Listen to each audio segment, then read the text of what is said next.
Oui, Madame la Ministre, le 24 novembre dernier, la Colombie commémorait les 4 ans de l'accord de paix signé entre les FARC et le gouvernement colombien en 2016 et qui était censé mettre un terme à la violence d'un conflit armé de près de 50 ans. Et malgré cet accord, des massacres et des persécutions continuent d'être commis dans l'impunité, les défenseurs des droits humains et des droits sociaux étant les premières cibles. Et en effet, depuis 2016, pas moins de 378 défenseurs des droits humains ont été tués en Colombie. En 2019 et au premier semestre 2020, 14 syndicalistes ont été assassinés et 198 ont reçu des menaces de mort. Et en décembre dernier, le domicile du syndicaliste Juan Carlos Galvis et sa compagne, défenseuse des droits des femmes, a été mis à sac par des inconnus. Du matériel électronique contenant des informations liées à leur travail de défense des droits des travailleurs et des droits humains a été dérobé. Au premier mois de 2021, donc très récemment,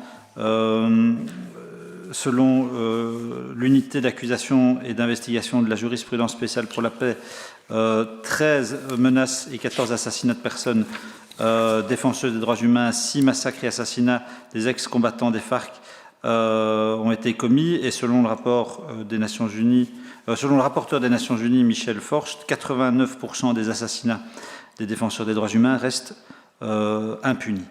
Et tout récemment, en janvier, Juan Alberto Medina Salgado, défenseur des pêcheurs artisanaux des Caraïbes colombiennes, a reçu des menaces de mort en lien avec ses activités associatives et de défense de l'environnement. Bref, la violence perdure en Colombie. Des organisations internationales et des syndicats belges, les FGTB Orval ou Solsoc, ont dénoncé ces intimidations à l'égard de leaders sociaux et de défenseurs des droits humains. On sait que la législation colombienne est dotée d'outils qui permettent de lutter contre, ou qui sont censés permettre de lutter contre ces actes, mais ces dispositifs présentent de grandes défaillances ou ne sont pas opérationnels. Et d'ailleurs, seulement 16% des sollicitudes de protection sont admises et 25 ex-combattants des FARC ont été tués en attendant ces mesures de protection. Et donc, après ce bilan assez sombre, voici mes questions. Quelle est la position de la Belgique concernant la protection des leaders sociaux et défenseurs des droits humains en Colombie? Quelles informations vous reviennent de notre diplomatie sur place? La Belgique porte-t-elle une position particulière et peut-être ferme sur ces questions au niveau européen?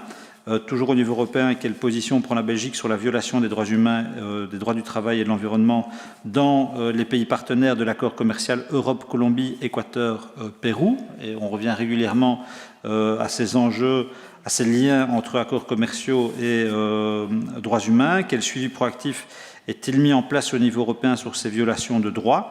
Et enfin, quelle position prend la Belgique face à la possibilité qui existe d'activer la clause des droits humains de l'accord commercial Europe, Colombie, Équateur, Pérou?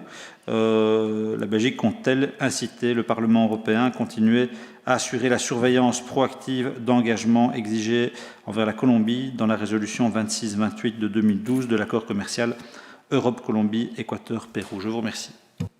Non, mais voilà, en effet, un accord commercial peut être un levier, et en même temps, parfois, et on en a discuté souvent dans le cadre du Mercosur, ça peut aussi poser d'autres questions, créer d'autres difficultés. Et donc, voilà, c'est une situation un peu délicate, mais qui ne doit pas nous empêcher, en effet, de mobiliser d'autres moyens pour maintenir la pression sur ce pays, parce que c'est un pays qui est malgré tout partenaire. Et la situation y est manifestement très délicate, donc je n'hésiterai pas à vous réinterroger avec l'autorisation de la présidente.